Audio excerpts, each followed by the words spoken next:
Savannah, I first talked to you December 8th. How have you been since then? Been better, been worse, can't complain. It's been alright. Anything new in your life? Not really. Same old, same old. Just panhandling, trying to stay alive, stay out of trouble, stuff like that. And what does trouble look like for you? As simple as honestly going to sleep in a place that we're not supposed to. Cops bother us all the time. They just kind of taunt us and wake us up throughout the night, so we'll go days without sleeping because we don't have a place to sleep. And how have you been dealing with how did you deal with the cold during the winter? We try to come across blankets in the dumpster and stuff like that, or we huddle to stay warm. And you're still with your boyfriend, right?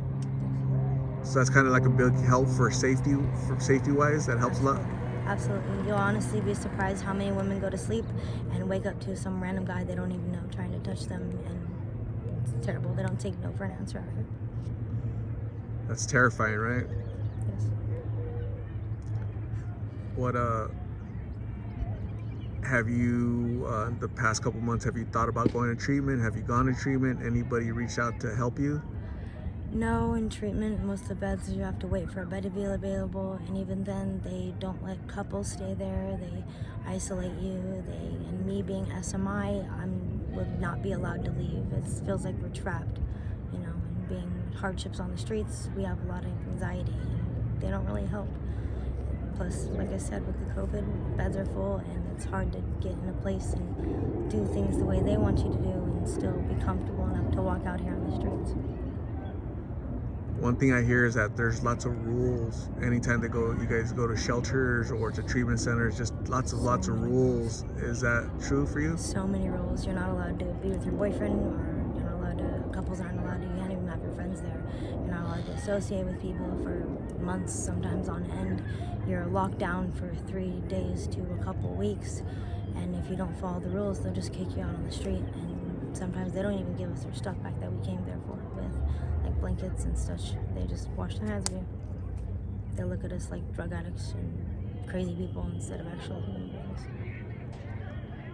For your mental issues, do you take any type of medication? Yes, I do. I take risperidol for my paranoid schizophrenia, and I take lithium for my bipolar, and it helps a little bit, but. And so how do you do? Do you see a doctor once a month, or how do you? I have a clinic. Yes, I have a clinic that I go to once a month. If you were to not take your medication, what happens to you? I just isolate myself and just kind of crawl up in a corner and rock back and forth. Nobody really cares about anybody out here. I'd be on my own, except for my man. He's the only one that is here with me and actually cares, How long have you guys been together? A year. 1 year? Would you say that year has been a lot better compared to other years where you've been alone? Absolutely. Absolutely. Girls out here, they want to have at least a boyfriend with them, and girls get raped out here so much. And we don't talk about it. We don't say anything about it. Do girls report it, like call 911, call the police? No, you can't talk to the cops out here. No, they don't help. They don't help. So with you saying that there's too many rules with the shelters and treatment centers, what would help? If they were more lenient, they make us feel confined and trapped. They make us feel like we're isolated. A lot of people, we can't do it without somebody we care about having our back and being there for us. Isolating us and making us completely conform to their way doesn't help, because a lot of us, we don't do well at following rules. It's the fact of we need to be happy to want to get better, and their rules consist of taking away our happiness. Have you been aware of any of your friends or people out here on the street that are now successful, like they're off the streets and they're working? Have you been aware? Because you've been out here 10 years, right? Yeah. No, it's something always happens. Something always happens. Cold shoulder is turned that once cared about us, or something bad happens and we're blamed, or we're pushed to that point of just giving up, or we're pushed to the point of just freaking out and giving up. There's a lot of rumors and words said about the homeless, and eventually you're like, well, I'm tired of being such a good person and being treated like I'm a bad person, so fuck it, you know. And where do you think you are as far as your, life out here on the streets? Have you given up? Do you think there's hope for you? Where are you? I'm at the point of accepting that if God didn't want me here, he wouldn't have me here.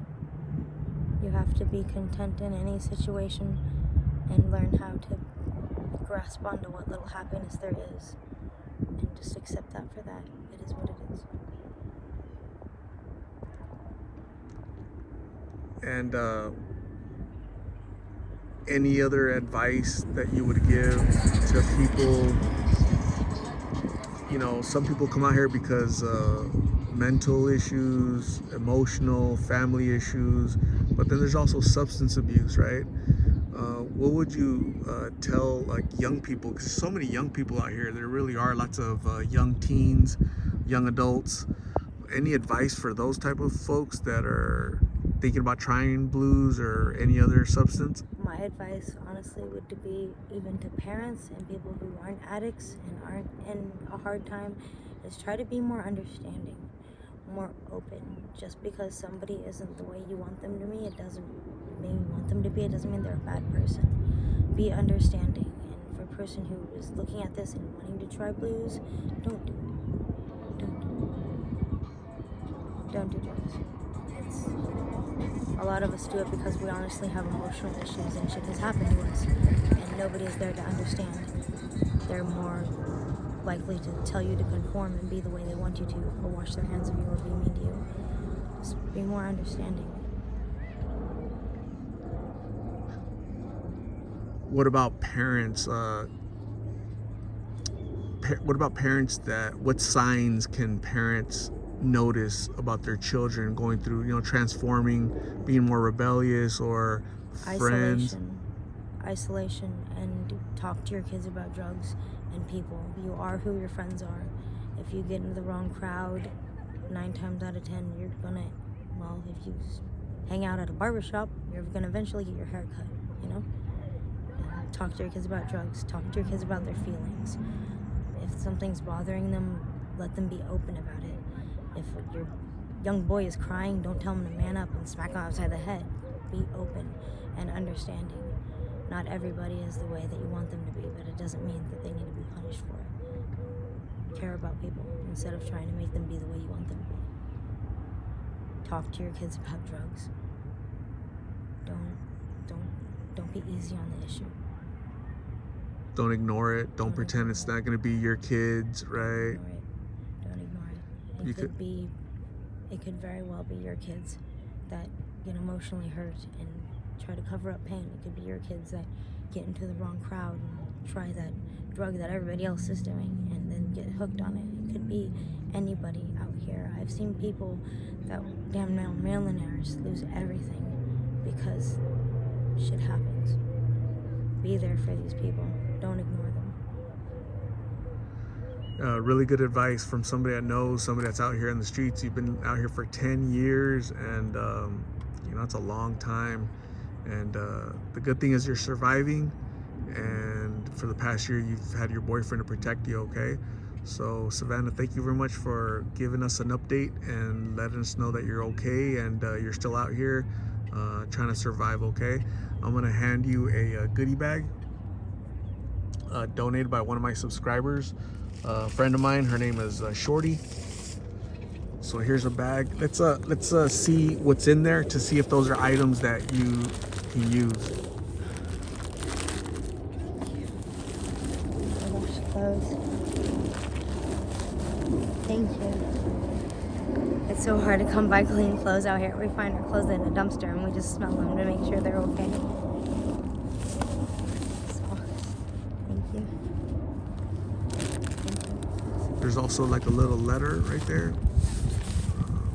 If you want to open that up.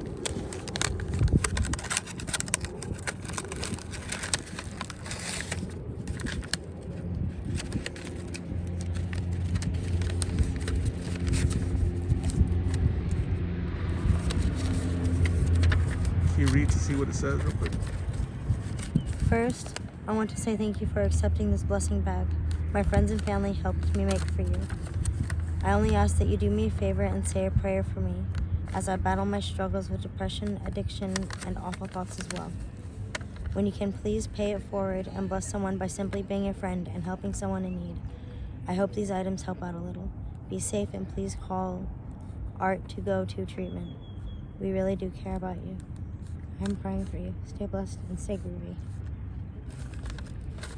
So that was from Shorty. Thank you very much. I'm gonna give you my card so you can call me if you need a ride to treatment center, you want somebody to talk to. Thank you very much, Savannah. Stay safe, okay?